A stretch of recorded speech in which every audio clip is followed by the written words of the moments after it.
Oh, it's Andrew from Missing Remote.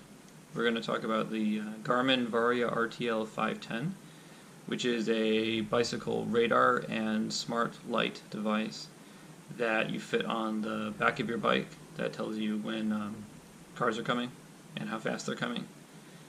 It integrates with the head unit, the Overamp Plus, to provide that information and control the light profile. You can mount it like this, or you can mount it like this. It doesn't really matter. Both work as long as you provide enough space between the seat or the tire. Although Garmin doesn't tell you how much space, they just tell you that you need to leave enough space. And I guess you can just kind of figure it out. There are a couple things that aren't awesome about the device, even though I really like it. One of them is the mounting options aren't great. This mount, the whole thing is about 101 grams. This mount is about 30 of that. It relies on rubber bands, and Garmin provides you two options for seat posts, a round seat post or a triangular arrow seat post. But I have a flat back seat post, which obviously is neither of those. So when I'm riding and if I hit a bump, it just kind of turns sideways and then it doesn't work right anymore. So what I ended up doing is putting a little command strip down there which fills the gap in the round and is sticky. So it stays in place now. I'm not in love with the fact that this is a rubber band, effectively. So I ended up fitting a camera lens tether to the Varia. And it's kind of shocking that Garmin doesn't provide a native way to do that. They do on their head units. So I'm just not super cool with a rubber band being the only thing that's keeping the bike on keeping the Varia on the bike. Also, you only get one of these. So this thing retails or the suggested retail is $200. So it's kind of ridiculous that you only get one of the mounts. Although Garmin will sell you another one for $20. So I ended up doing that because I have two bikes and I didn't want to flip this thing, especially once I command stripped it to the bike to change it back and forth. The battery life on this is not awesome. Garmin claims 15 hours. I've never seen anywhere close to that.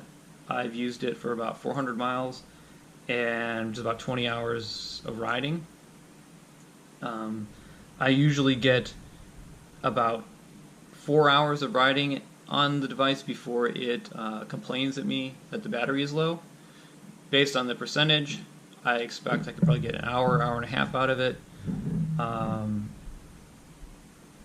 But 5.5 hours is a long way from 15 hours. So that's not awesome. That said, I really only need it to last 100 miles or so, because I don't usually ride more than 100 miles at one time. But I don't know if it can do that, so that's still an unknown. So I kind of have mixed feelings about it. I love the way it works. It is fantastic, and I'll show you in a bit how that works, how the light works, and then how the radar works. But it's expensive, and the battery life isn't awesome, and the mounting options aren't awesome. We're here in the dark with a Garmin Varia RTL510 light and radar device. It is an Ant Plus device.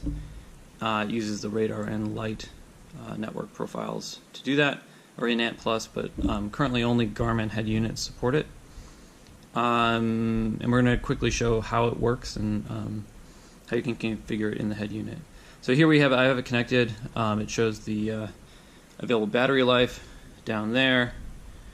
The way I have it set up is that it will turn itself on and off based on whether or not I'm in a ride or not. So I need to start a ride, and then you should see the light turn on. Let me just turn to the side so it's not quite as bright. There we go. So there's a couple different ways that you can configure this light. We're going to go back to the light network so we can have a look at that.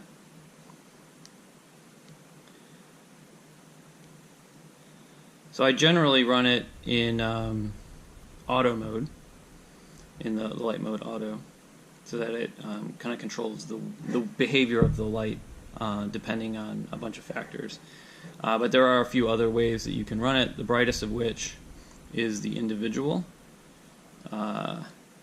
which is quite bright and pulses a little bit. It's great for night. In auto mode, when it's night time, it should use this setting as well. And then there's trail.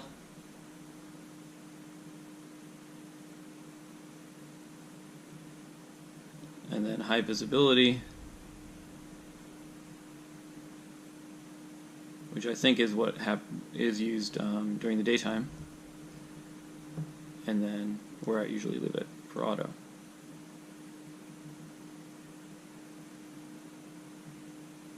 That's pretty much all there is to when it comes to the light aspect of the device. But that's not really the most interesting bit of the device. The most interesting bit is the radar part, where it can detect cars approaching and give you an indication of the speed of the car that's coming at you, and you kind of see that on the right side.